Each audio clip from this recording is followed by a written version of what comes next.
ही harmony जर जगाला पाहिजे असेल तर आपल्या देशात याचं मॉडेल उभं करायचं म्हणजे ही हार्मनी आपल्या देशात असली पाहिजे. श्रद्धेचा आदर सगळं राम मंदिर झालं पाहिजे, ते होत आहे. हिंदूंची श्रद्धास्थान हिंदूंना वाटतं, परंतु असं केलं म्हणजे हिंदूमध्ये नेता होता येतं म्हणून, किंवा अतिरेकी भूतकाळाच्या ओझ्याच्या परिणामामुळे अतिरेकी तिरस्कार, द्वेष, शत्रुता, संशय याच्या पोटी रोज एक नवीन प्रकरण काढणे हे कसं चालेल? हे नाही चालणार.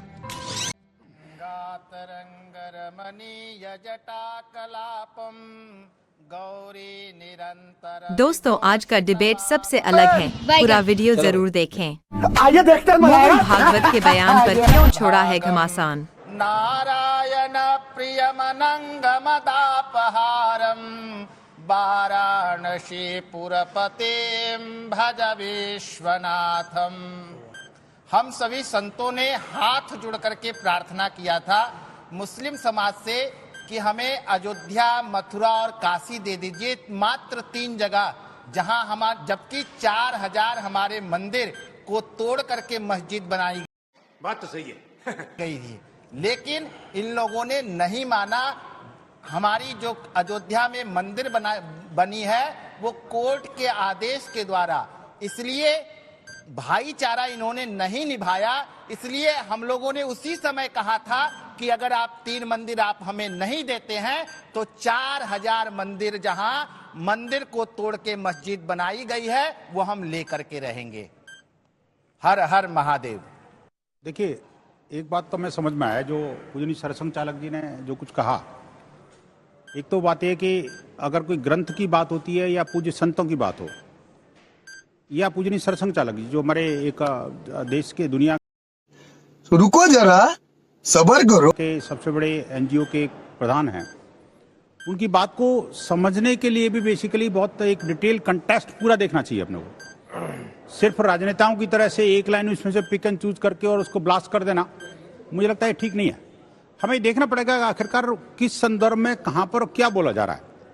प्रश्न ये आता है कि देखिए, ये हिंदू समाज हमेशा से एक जो तथाकथित अल्पसंख्यक समुदाय की प्रताड़ना का शिकार रहा है. और मंदिरों की बात हो या मान्यताओं की बात हो या हमारे जो रीति रिवाजों की बात हो, जिस तरह से उपहास उड़ाया जाता है वो किसी छुपा हुआ नहीं है. मैं इसमें एक बात जरूर जोड़ना चाहूंगी कि जहां हम बात करते हैं समाज की और राष्ट्र की, तो हम शायद कहीं ना कहीं इस बात को भूल रहे हैं कि माननीय डॉक्टर मोहन भागवत जो हैं, राष्ट्रीय स्वयंसेवक संघ के प्रमुख हैं, उन्होंने कभी भी ये नहीं कहा कि वो हिंदू धर्म के प्रमुख हैं. अच्छा, हमको सिखा रिया है. उन्होंने राष्ट्र की बात करी, 142 करोड़ जनता से ये बात करी, किसी भी एक धर्म के प्रति उन्होंने ये बात नहीं करी है. और आज जब हम विकसित भारत की बात करते हैं और हम उस भारत की बात करते हैं जिसका एक मूल्य आधार वासुदेव कुटुंब की बात हो रही है, जिसको लेकर G20 का समिट भी हमने देखा, बाहर देश से इतने सारे लोग आए, प्रमुख लोग आए, उन्होंने भी इस बात को आगे बढ़ाया. तो हमें इसकी एक मुद्दा बनाकर आगे नहीं बढ़ाना चाहिए. राष्ट्रहित की बात तो सही है. करनी चाहिए, विकसित भारत की बात करनी चाहिए.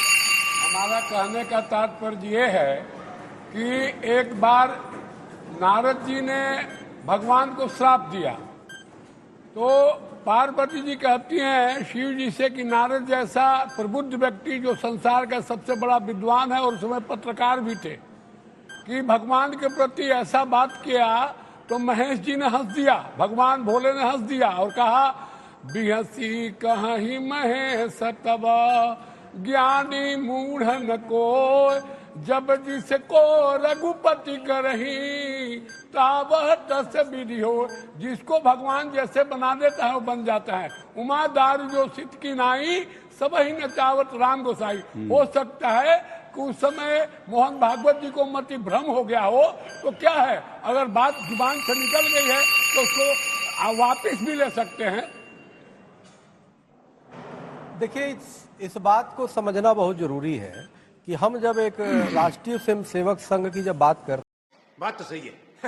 सर, माननीय सरसंघ चालक जी एक विश्व के सबसे बड़े संस्थान के अध्यक्ष हैं और जो सांस्कृतिक गौरव की बात वो संस्था करती है, पूज्य हेडगेवार जी ने जिसकी स्थापना किया, तो हमें हर बात को सोच समझ के करना चाहिए। ये बहुत जरूरी हो जाता है क्योंकि आपके एक एक शब्द का प्रभाव पड़ता है पूरे जनमानस पे। आपने जिस प्रकार से पहले भी जो बोला कि कितने मस्जिदों में आप शिवलिंग खोजेंगे, उसका परिणाम ये है कि स्वामी जी, आप हम सब तो बैठते ही हैं टीवी पे, अब उसका कट्टरपंथी उसका आज तक उपयोग करते हैं, बोलते हैं आप देखो मोहन भागवत जी ने आप बोला, आप क्यों आगे बढ़ रहे हो। तो ये चीजें बहुत जरूरी है, इस बोलने का दुरुपयोग कट्टरपंथी करते हैं। तो हम कोई भी बात तो सही है। चीजें करें तो विचार के बोले कि शब्द विचारे बोलिए, शब्द के हाथ पर न पाओ, शब्द करे कहीं औषधि, शब्द करे कहीं घाव। मुझे लगता है कि मोहन भागवत साहब ने जो भी 40-45 मिनट की अपनी स्पीच दी है, उसमें 2 लफ्ज जो उन्होंने बोले हैं भाईचारे वाले, कि देश को मोहब्बत से रहना चाहिए, आपसी भाईचारे के साथ रहना चाहिए, आपस में लड़ना नहीं चाहिए। उसी बात को थ्रो करके सिर्फ ये बात फैला देना कि मोहन भागवत हिंदुओं के दुश्मन हो गए। अगर उन्होंने एक बात देश हित में कही है तो उनको पूरे हिंदू ने दुश्मन बना लिया।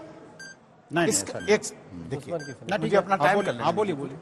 अगर नहीं बनाया होता तो आज ये देखिए जिस तरह से तमाशा हो रहा है पूरे मुल्क में मोहन भागवत के एक लफ्ज को लेकर के। उन्होंने तो भाईचारे की बात कही है, इंसानियत की बात उन्होंने कही है। उन्होंने क्या बुरा कहा है उन्होंने? बिल्कुल जी, अब बताइए जी। मोहन भागवत जी जो दुनिया के सबसे बड़े सामाजिक संगठन के